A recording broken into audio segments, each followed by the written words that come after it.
అందరికీ నమస్కారం. ఈరోజు వెబినార్ సెషన్ విజువలైజింగ్ సౌండ్ ఆర్‌పిగా శ్రీ షేక్ రఫీ గారు వ్యవహరిస్తారు. ఇతను రీసెర్చ్ అసోసియేట్‌గా Tata Institute of Social Science నందలి Centre for Education, Innovation and Action Research విభాగంలో పనిచేయుచున్నారు. అంతేకాకుండా Homi Bhabha Centre for Science నుండి పీహెచ్‌డీ కూడా చేయుచున్నారు. వీరితో పాటు మనకు ప్యానెల్ మెంబర్‌గా శ్రీ టి. శ్రీనివాస్ గారు, డైట్ ప్రిన్సిపల్, తర్వాత రేణుకా రెడ్డి గారు, డైట్ హైదరాబాద్, ఉమా ఎస్‌సిఆర్‌టి నుండి పాల్గొనుచున్నారు. వీరికి తోడుగా సాంకేతిక నిపుణులుగా శ్రీ భూమయ్య గారు కూడా వ్యవహరిస్తున్నారు. ఐ రిక్వెస్ట్ శ్రీ రఫీక్ షేక్ గారు to take webinar session. Rafiq Garu, please. Thank you so much, Narendra sir. So today we are going to continue our same series. So in last two webinars, we looked at two different tools. One was applications like Google Lens, which is a digital tool which can be used to identify plants, animals, or even microorganisms. Then yesterday we talked about a tool called Foldscope. It's a microscope, and it can be used in combination with applications like Google Lens to study our surroundings. So these two tools basically focus mainly on visual information. Visual information meaning things which we can see. So when we are studying, we are looking at with our eyes. So taking photos and then using to identify it. Or microscope also is helping us to take photos of or take photos or videos of small objects which are very small and which we can directly see with our eyes. But what happens is, and we also discussed how they can be used in inquiry approach. So today what we are going to do is, we are going to see how our phone, our smartphone, cell phone can be used as a tool. And because phone has so many sensors, we won't be able to talk about everything. So at the end, we will only focus on the audio part. So things which we hear, which we can't see, but we hear, and we can study a lot of things just recording sound. So this can be another way of doing inquiry. Students can actually do a lot of projects around sound. So first thing I would like to do is show you that how can you find out what all sensors your smartphone has. So different phone has different sensors depending upon when it was bought, what is model, and things like that. There is a variety of sensors. So for that, I will first share my screen.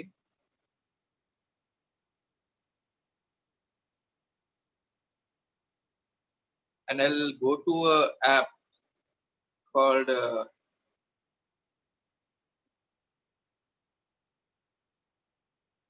Sensors Multi-Tool.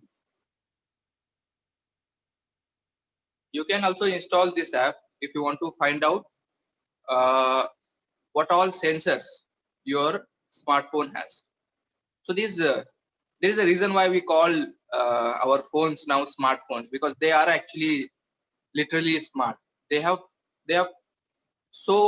really advanced in terms of the kind of sensors it has.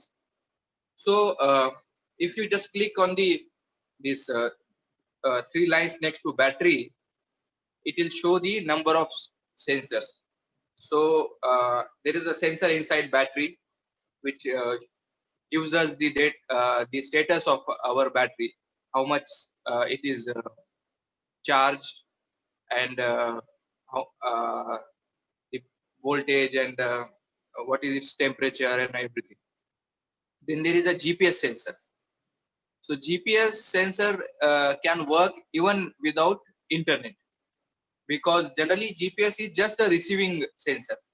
So we have so many geostationary satellites, and these satellites continuously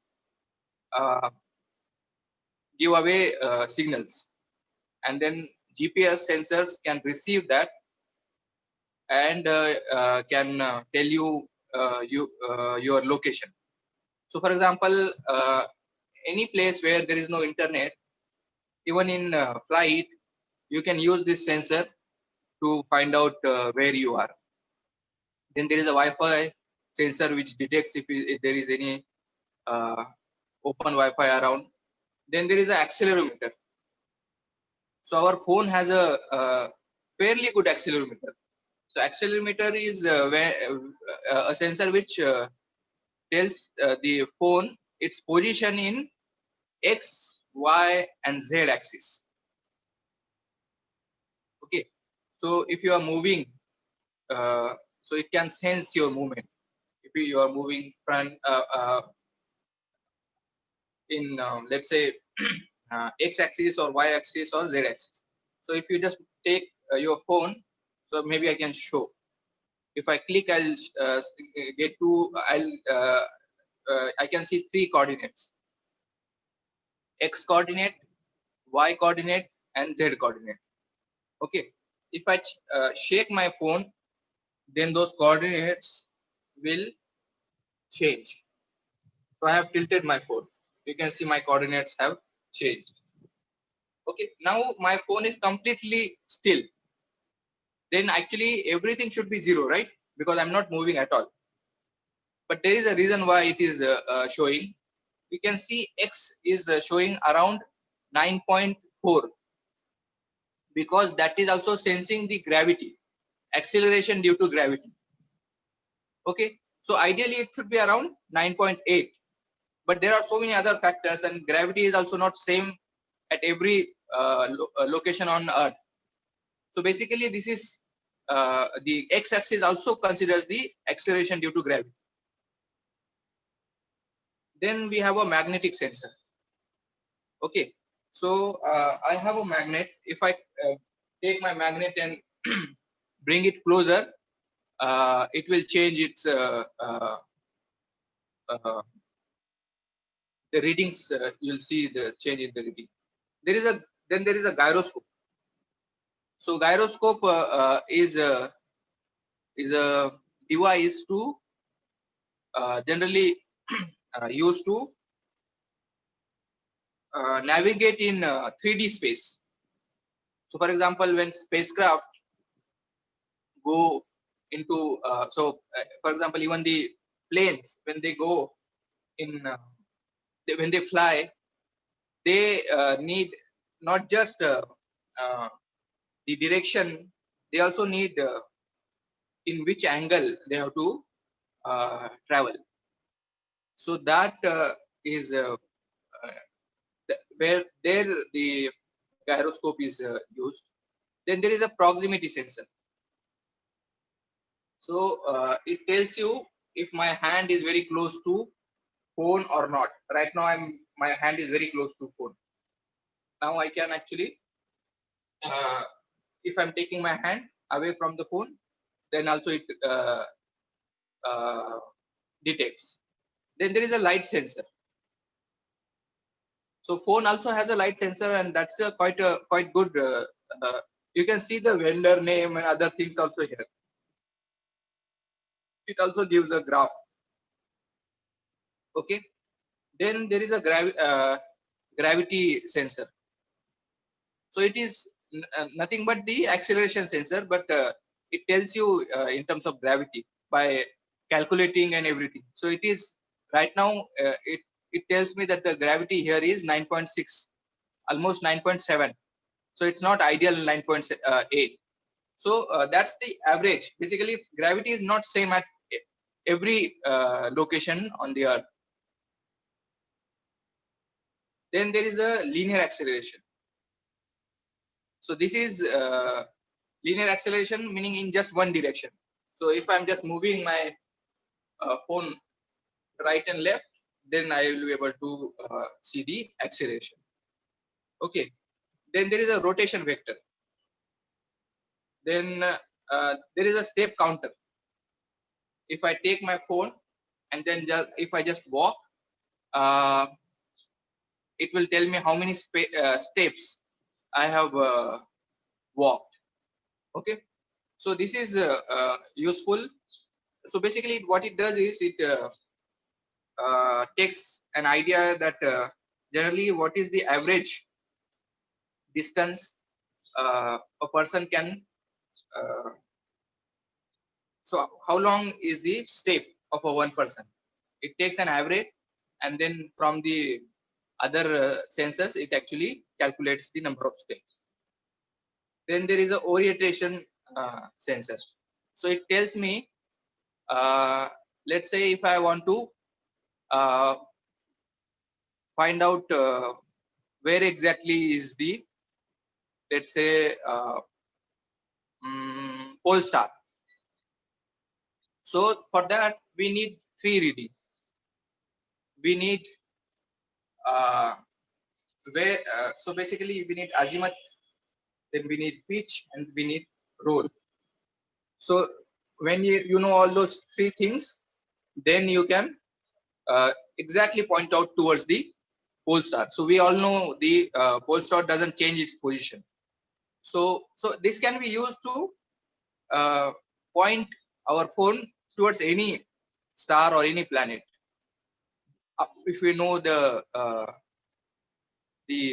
exact these readings of that particular star or pole. So this is very useful when you want to align your telescope towards some star or a planet or galaxy. Okay, so these are the sensors: 1, 2, 3, 4, 5, 6, 7, 8, 9, 10, 11, 12. Almost 12 sensors. My phone has 12 sensors, and my phone is not very actually expensive one. It is just some Redmi 5, around 9,000 it cost me. So it's a average quality phone. Still, it has so many sensors. So just imagine kind of sensors your if you have a really good smartphone would have. Okay, so now I'll come back to the presentation.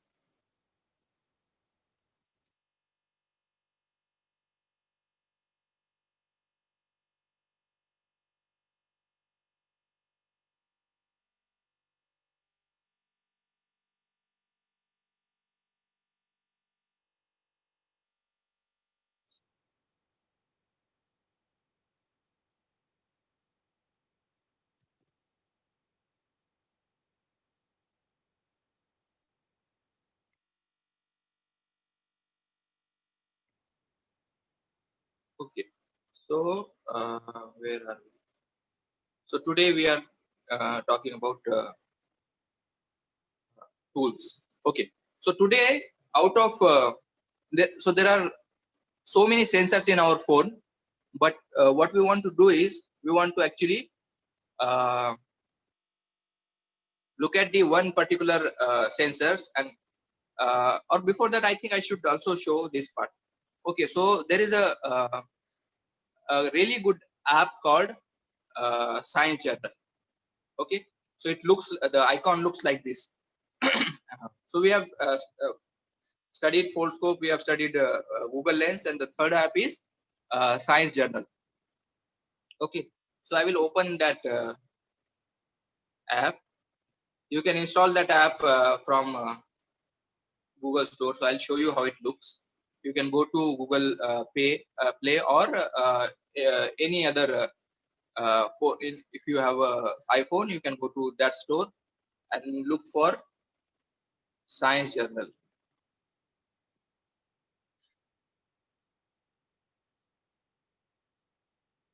Okay, and then you can install this one. It's called Google Journal or Google Science Journal. It is designed for okay. So now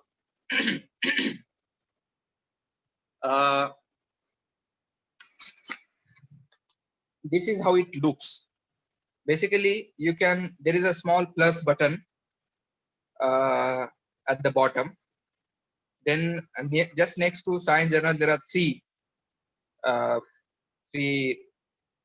lines. If you click on it, you can actually open the drop down experiment, and just next to experiment there is a tab called activities. So this tab activities is where there are pre-existing activities, meaning there are some already created activities which you directly can use in your school. So I will just start a new experiment. So I clicked on plus sign, and then you can see a new experiment has been opened. So here you can see right now it is untitled experiment. So I can just sorry, name it as a, let's say, demo experiment.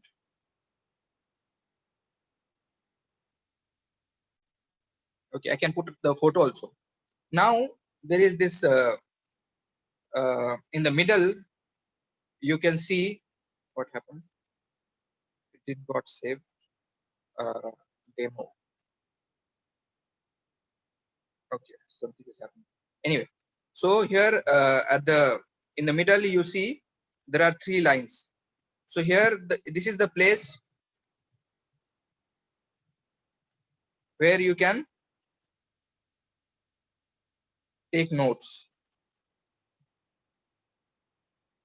Okay, then you can go to, if you click on the second part, so this is the sensor part. Okay, what is happening? I'm not able to understand. Just a minute, I'll just close this and I will open again.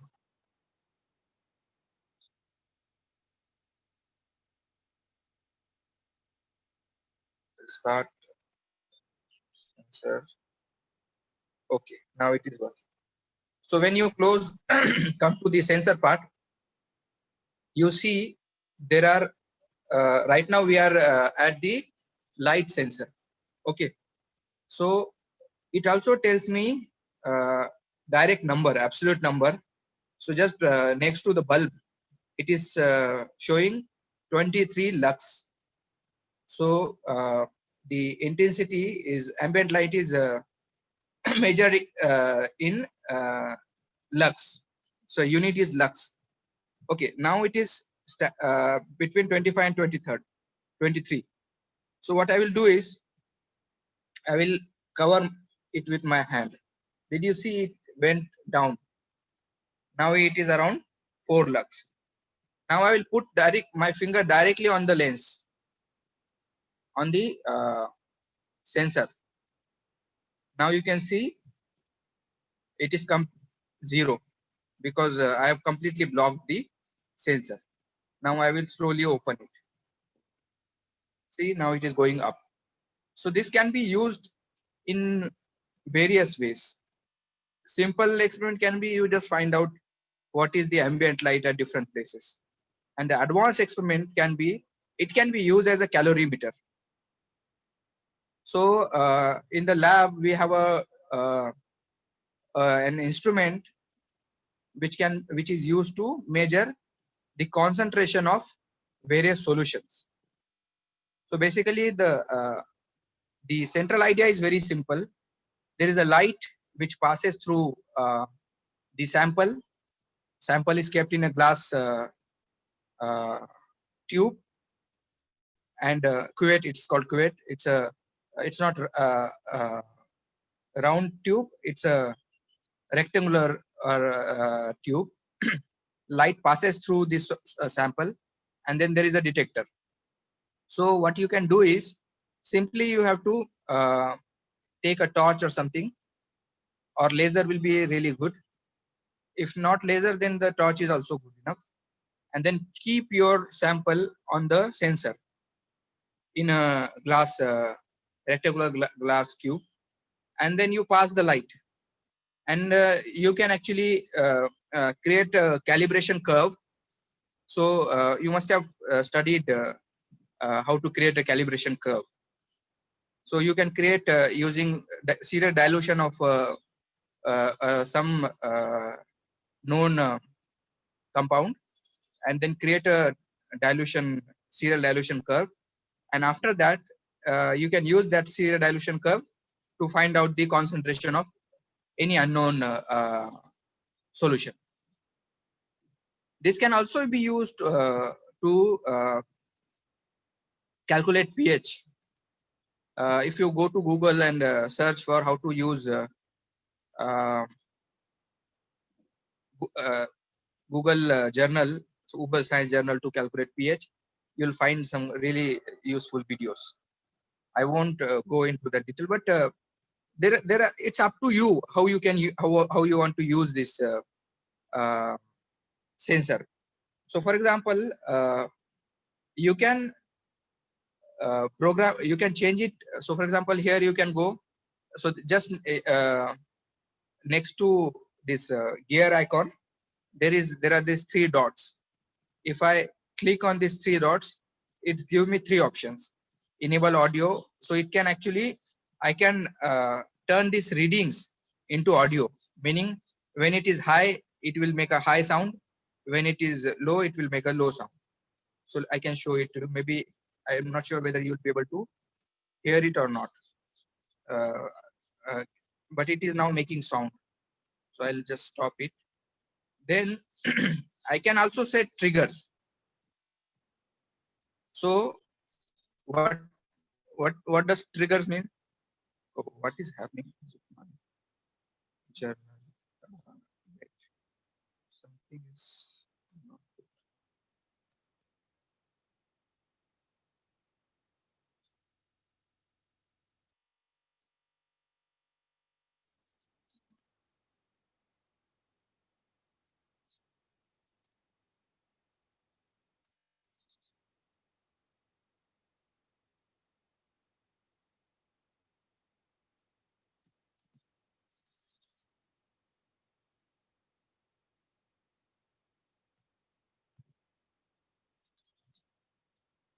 Sorry, there's some, I don't know what issue is there with my.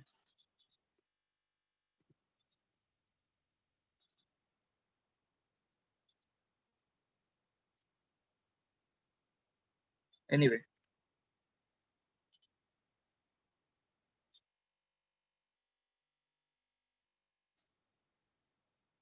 Okay. So I'll just come back to where we were.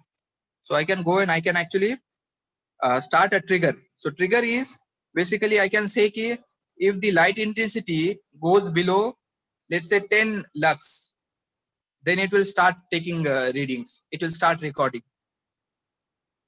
So basically, it's like you can set up an experiment, and in that you need, let's say you needed readings of how many times it goes below something or goes above something.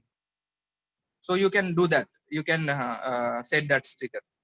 Now, if let's say I want to record and I want to export data as a CSV.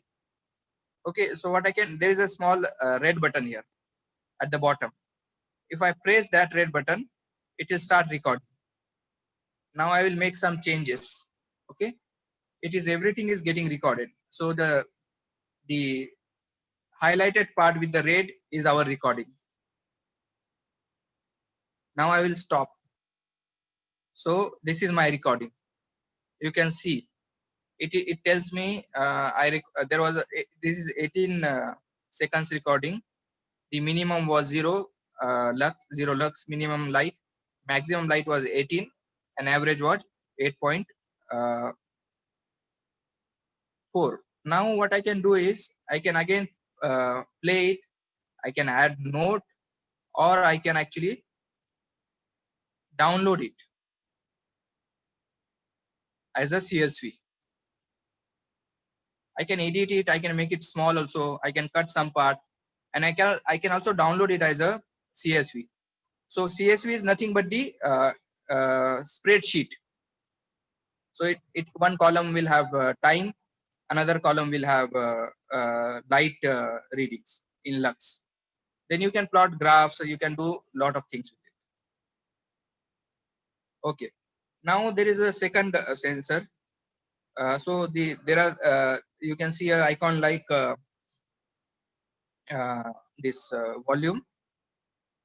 So this gives you intensity of sound in decibel. So I'm speaking, so you can see on the screen, it is actually plotting it. The changes due to my sound, my speech. If I shout, then it will go really up. If I don't speak at all,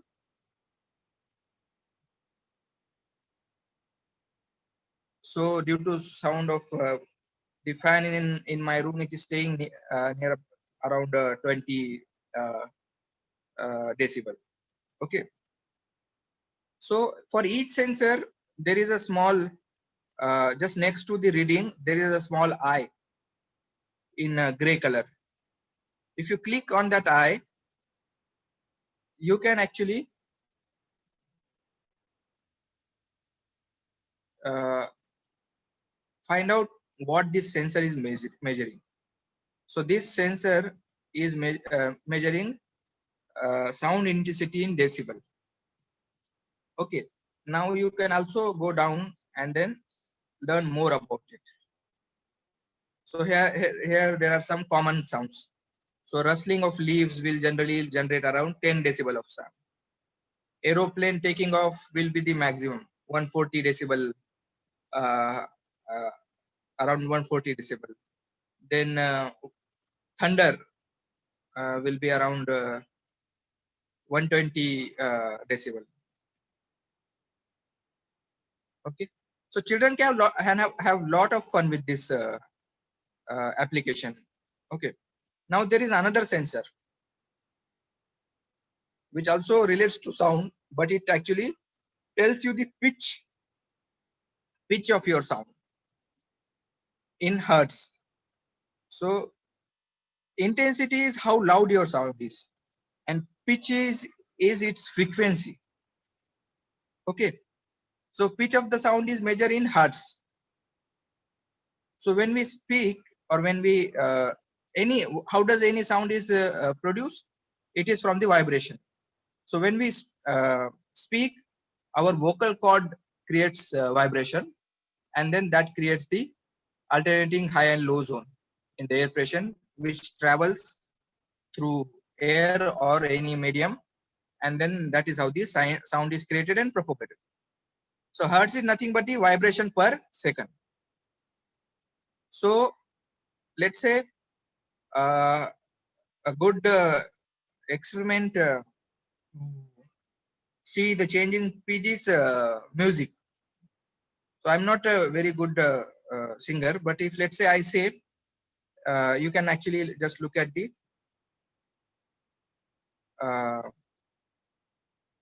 how pitch changes when I say saregama, sargam, saregama. Okay, so just see. Saregama.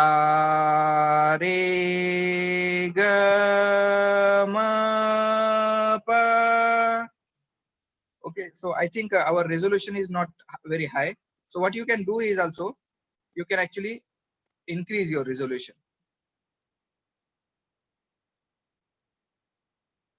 Saregama.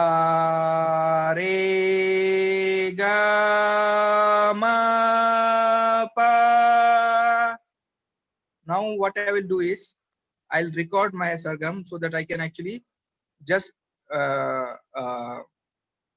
amplify that much part of it. So I'm recording. sa re ga ma pa dha. I'll stop it, and now I will go and edit it.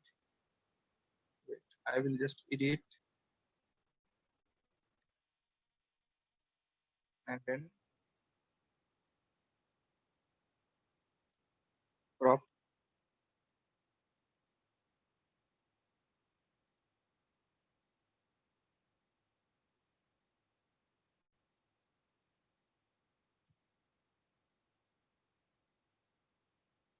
So these are the changes where it happened, but we are not able to see that subtle difference.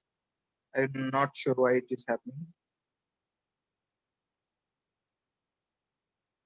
Yeah, so here you can see that when I actually changed the edited part. So every time from sa to re sa re to ga and ma, it has you can see a stair like a condition. It is going up, pitch is going up. Okay, so this can be also used in lot of experiments in our textbooks. So generally experiment with sound. Then there is a sensor about linear acceleration. So I can use this to conduct do an experiment with pendulum. So what I can do is I can actually tie a small thread to my phone and hang my phone as a pendulum. Okay, and then I will just like a pendulum. So I'm just moving my phone like a pendulum, and it will give me. So you just if you look at the kind of graph it was making, so the acceleration is going up, then reaching a point. So when I start from let's say one end, my acceleration will start as it is coming towards the pendulum is coming towards the ground. Acceleration will start increasing. So it will be accelerating at the middle point. Then again it will start decreasing. It will be highest at the middle point. Then it will start decreasing, and then it will again start. It will reach a point, then start returning. So you'll see a zigzag pattern. Then there is a accelerometer. So it actually divides your movement into three axes: X, Y, and Z.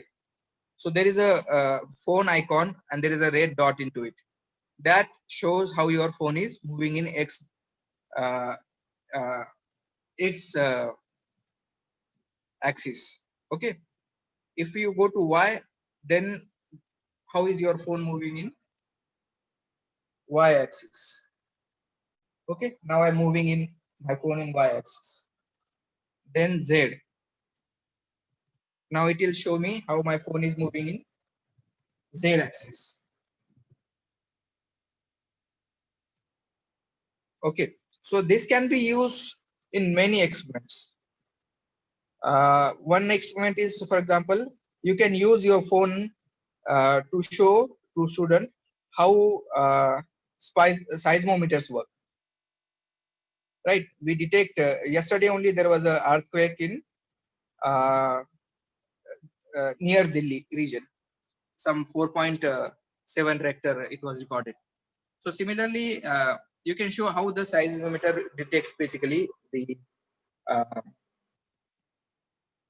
So what I can do is I can keep my phone on something, some object, some paper or something, and then I will simply just give it a nudge in x and axis, x axis, and you'll see there will be sudden jump in the the graph. Then there is a magnet compass. So basically what you can do is you can actually align your phone with the Earth's magnetic axis.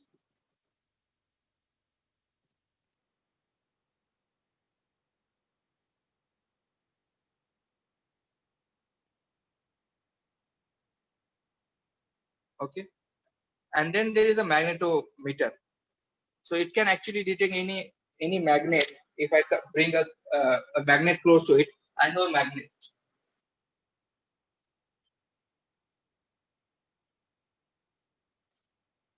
So I'll bring the magnet close to phone. Let's see what happens. Now I have kept magnet very close to phone. I'm going bringing it closer and closer. Okay, now I'll take it away. See, I'm taking it slowly away. I'll bring it very fast close to it. Take it away very fast. Okay, so this is you can do a lot of experiments with this. It can not only detect the just magnet but electromagnet also. So you can actually use it as a magnetometer in your experiments, in your physics experiment, and you can record data, and then you can also do calculation with it. Okay, so now as I said earlier, today what we are going to do is we are going to focus on just these two parts, sound part and sound intensity and sound pitch. So there are various ways of studying ecology. Ecology meaning the life forms around us. So what we can do is we can use microscope to study microscopic life. Then we can take videos, photos, or observe directly with eyes, and then find out what all life forms are there around us. But this is all visual information. What we can do is we can also study all our the ecology using sound. So uh, I did a really good experiment during lockdown. So during lockdown, when lockdown started, generally Mumbai is very noisy. So ambient noise is actually really high because of traffic. Then every minute or two there is a flight going from near my window. I mean, I can hear from my window, and then there is so many other things happening around Mumbai that it's very noisy. You can't even. I was trying to record the buzz sound mosquitoes make with my phone, but I was not able to because of the ambient noise. So this is the level of noise is that high. But during lockdown, it all stopped, and then the background noise was drastically reduced, and because of that, we could hear bird, insects, and other calls. So I recorded a lot of audios with my phone, and so I'll show you from those recordings how we can actually use audio recording to find out what all life forms are there around us. Okay, so for that, what we can do is we can use this app also, but there is a better app for that. So I will just close this, and I'll go to Play Store, and I will search for that app. The app is called Aspect. Okay, so app is called Aspect. You can install it from Play Store. So I'll open this app. Okay, now what this app does is it converts our recording. So you can record with each phone has a audio recorder. So I'll just show that audio recorder. Each phone has really good quality recorder. So this is the phone recorder. You can go to settings and just change format to recording quality to high. Then it can actually record really good quality audio. So let's say if I go near my window and I just start my recorder. It is raining in Mumbai right now, so I'm just starting. So I'll not speak for a few seconds.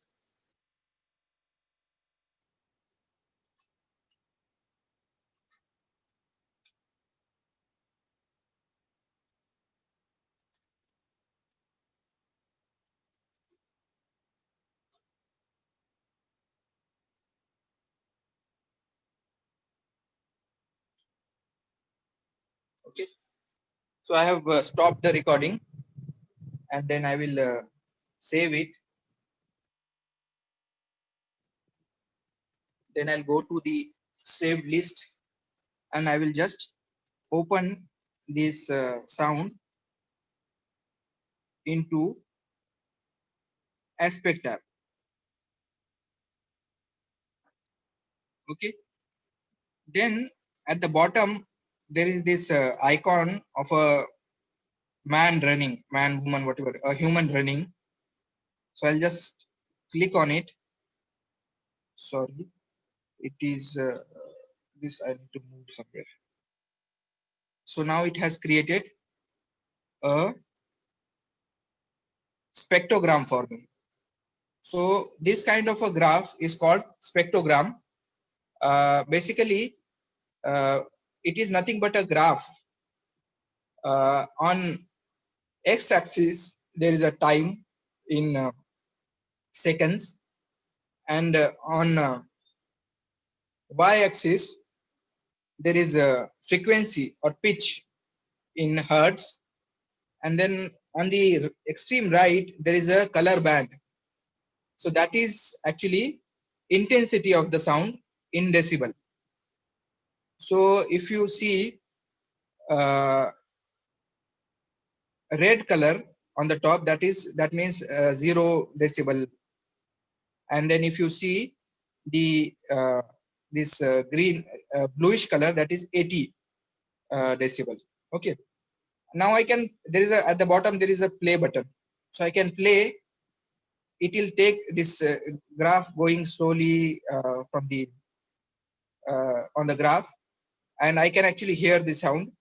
And if I want, I can actually just select a small portion, and then I can actually magnify it.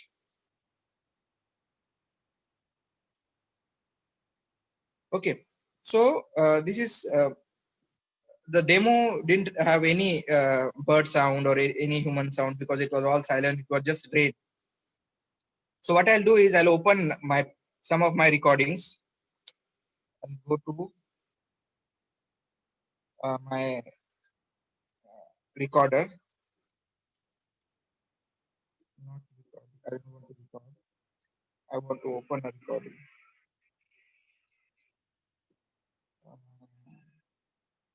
I'll go to music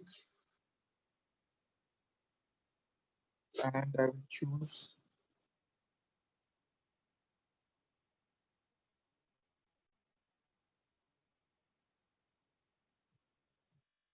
there is a Coil call I had recorded.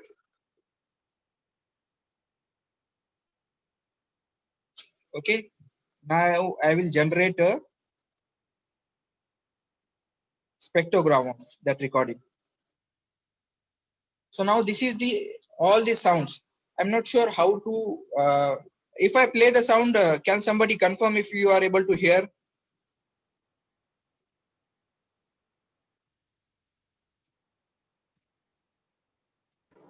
Can you hear?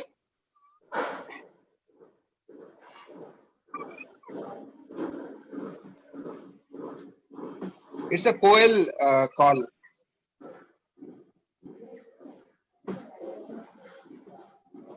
Narendra ji or Shashank, can you confirm? No, it is not audible. Okay, okay. Can I say the file and maybe they can play on their phone and listen? It's Now it is okay. Now it is audible. You are able to hear? Yeah. Rafiq थोड़ा हिंदी में भी थोड़ा explain कर देना. हाँ हाँ. So अभी ये जो स्पेक्ट्रोग्राम है ये एक ग्राफ है जिसमें जो ऑडियो हमने रिकॉर्ड किया था बर्ड कॉल का, वो बेसिकली उसको विजुअल ग्राफ में कन्वर्ट करता है. सो एक्स एक्सिस पे मतलब नीचे टाइम है सेकंड्स में, वाई एक्सिस में फ्रीक्वेंसी है साउंड का हर्ट्ज में, और एक्सट्रीम राइट में उसका इंटेंसिटी है, कितना लाउड नाउज है वो कलर से दिख रहा है. ठीक है, तो अभी मैं क्या करूंगा कि एक छोटा सा पार्ट जो है इसका उसको मैं मैग्नीफाई करता हूं. I will try to just magnify one small section. So I am just highlighting that small section and I will just magnify it. So now you can see this is a spectrogram of coil call. I'll play it.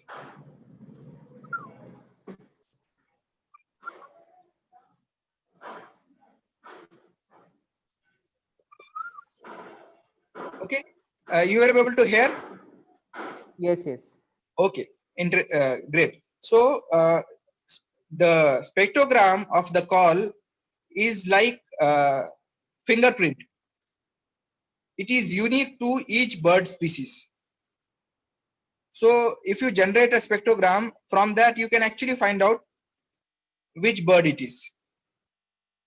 So that is how scientists use to generate ecology. So what they will do is they will keep a recorder in city or in a jungle or any place, and then record sound, let's say for one day. I had recorded one day sound. It's a lot of data. And then you generate a spectrogram of it. And then, so for example, like this. So this is the spectrogram of that just how many seconds? I think 1 minute 30 second recording. So in that, I'm not sure I have a place to draw it, but you can see in the bottom there is one particular type of bird. Then let me take a pen. I'll just take a screenshot of it, and then I'll go to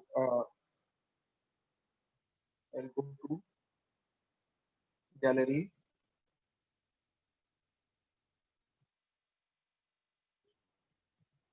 Photos, albums, screenshot. Okay, I'll just take a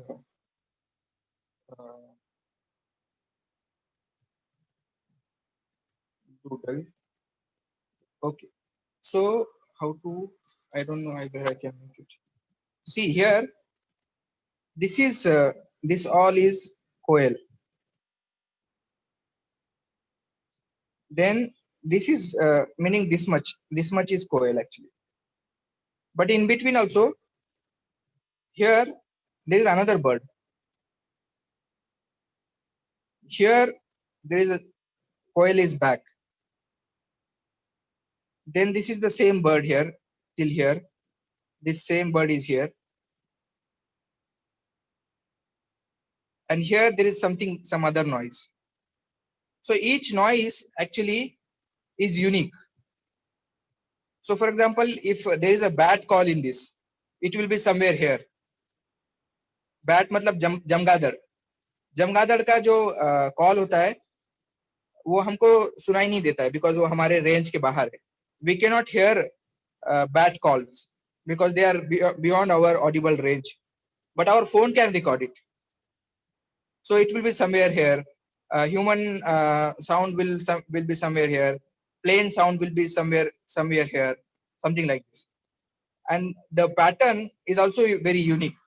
So it can be used actually to identify what all organisms are there, or everything that is making that sound. So I'll just open one more, one last recording.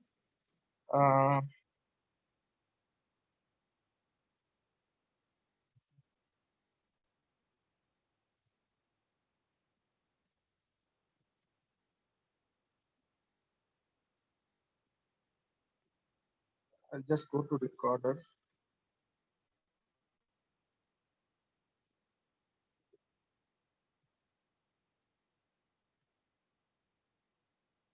So this is the cyclone sound I had recorded when the cyclone hit Mumbai.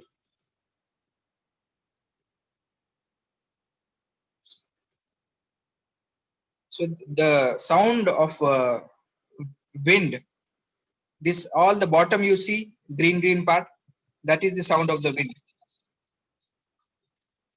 Rain plus wind.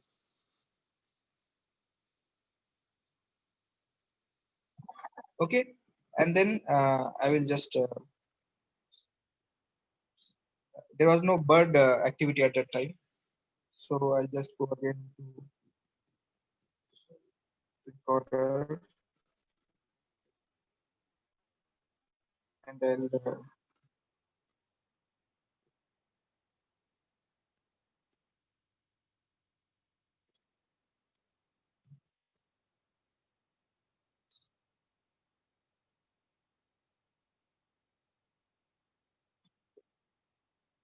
yeah, it has multiple calls. So I will just open this one.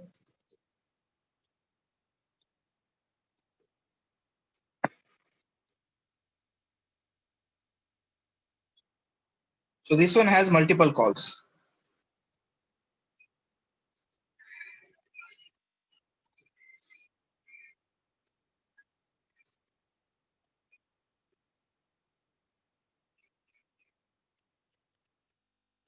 So what I will do is I will just increase this small part where I heard few bird calls. So here I can see there are this, again I will zoom this much part only.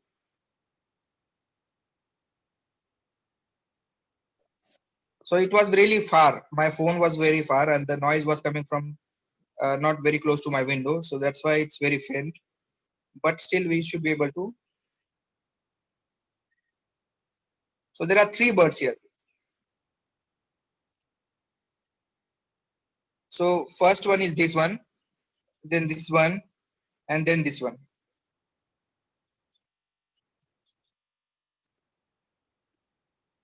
Okay. So this is how a spectrogram works. So I'll go back to my presentation. So then how do you use spectrogram to identify bird? Okay. So there is one, I'll just share one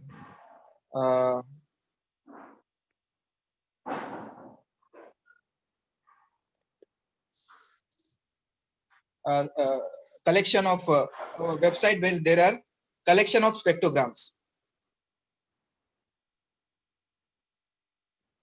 So now we have seen the spectrogram of coil. So what we'll do is we'll just look for. So this is the bank where all the spectrograms of various birds are there.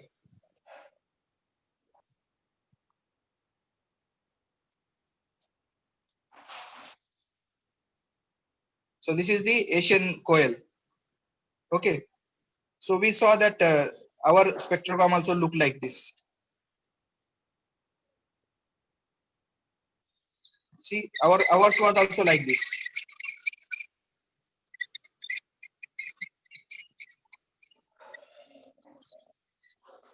So you can just compare with this and identify how what bird it is. Right now, it's not possible to just upload your recording and it will automatically tell you what bird it is. But in few months or years, that should be also possible. It is not such a big task. Okay, so I will now share, close my screen sharing, and I can stop here and then we can take questions.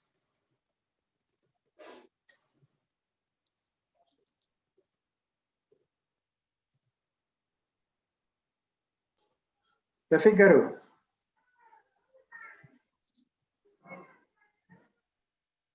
Yes, you can ask question. We have 5 minutes for question.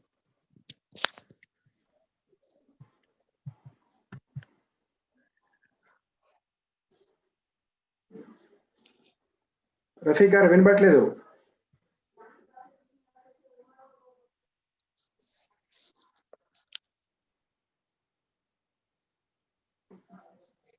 Shashank. Sir. Sir, it's audible, sir. ఈరోజు రఫీక్ గారు వివిధ రకాలైనటువంటి sensors గురించి చాలా క్షుణ్ణంగా వివరించడం జరిగింది. ముఖ్యంగా సౌండ్ సెన్సార్స్ గురించి. సౌండ్ సెన్సార్స్ ను ఉపయోగించి ఫిజిక్స్ లో భౌతిక శాస్త్రం నందలి pitch and loudness of sound ఆ రెండింటిని చాలా డీటెయిల్ గా ఎక్స్ప్లెయిన్ చేయొచ్చు. ఈ సౌండ్ సెన్సార్స్ అన్ని కూడా భౌతిక శాస్త్ర ఉపాధ్యాయులకి చాలా బాగా ఉపయోగపడుతుంది. మిగతా సబ్జెక్ట్స్ లో ఎలాగ ఉపయోగపడుతుందో నాకు తెలియదు, కానీ భౌతిక శాస్త్ర ఉపాధ్యాయులకు మాత్రం సెస్మాలజీ చూడడానికి కానీ, సౌండ్ కానీ, లైట్ పాఠం చెప్తున్నప్పుడు కానీ ఈ సెన్సార్స్ అన్ని కూడా చాలా బాగా ఉపయోగపడతాయి. అలాగే ఈ రోజు ప్యానెల్లో ఉన్నటువంటి వారు టి శ్రీనివాస్ గారు నుంచి క్వశ్చన్స్ తీసుకున్నాం. శ్రీనివాస్ గారు ఏమైనా క్వశ్చన్స్ ఉన్నాయా? శ్రీనివాస్ గారు, Rafiq ji, one question. What's the use of ambient light? Sir, is it audible? What is the use of that sensor or ambient light? Not sound light, please. So ambient what's light. What's the use of ambient light? Yeah. In phone or in our schools. Yeah. It is audible, sir. You continue, please. Okay. Got it. So I think if I understood correctly, the question is how can we use that sensor? So basically, that sensor. So, yes. Advantages and daily our Yeah. So that sensor, for example, we could have done a really nice experiment few days back.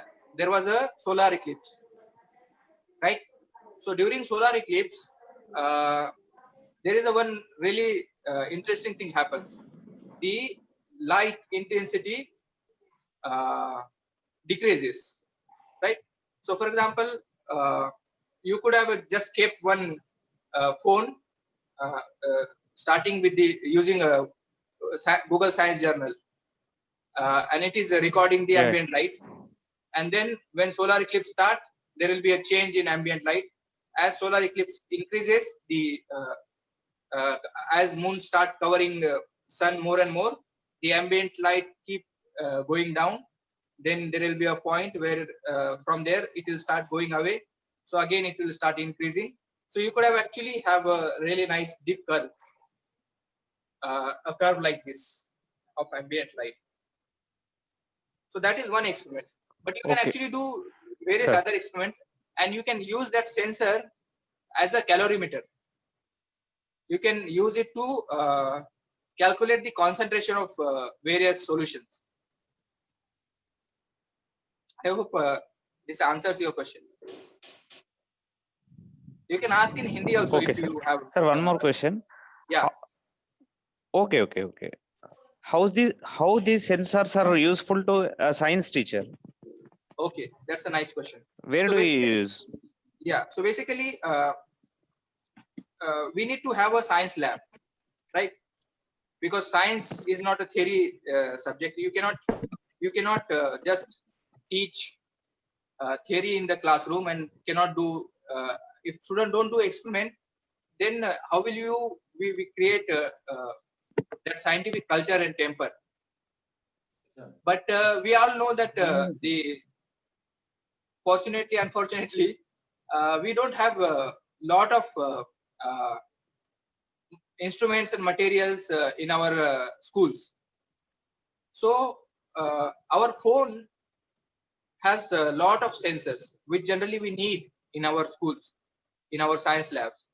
So through this webinar, I wanted to tell you that if you think creatively and use apps like Google Science Journal and all, you can use, you can create a lot of these tools which are needed. For example, you need pH meter, but you can use your phone to create pH meter. You need calorimeter. You can use your phone to as a calorimeter. You need magnetometer. So you can use your phone as a magnetometer. You need gyroscope. You can use your phone as a gyroscope. So gyroscope is needed when you want to study teach astronomy. You want to show them some stars, planets, and all. Or how does that work? Then you want to show teach them, let's say, laws of motion. Then you can use your accelerometer, phone as an accelerometer. So lot of these things need this instrument, and our phone has lot of these sensors which can be used. Okay, sir. Sir, one participant asked you to show the slide in your screensaver, which contains 12 sensors. 12 sensors. Slide containing 12 sensors. Okay, okay. Through your screensaver, sir.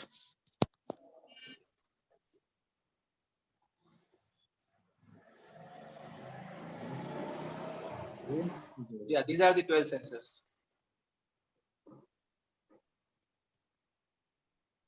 You haven't shared the screen.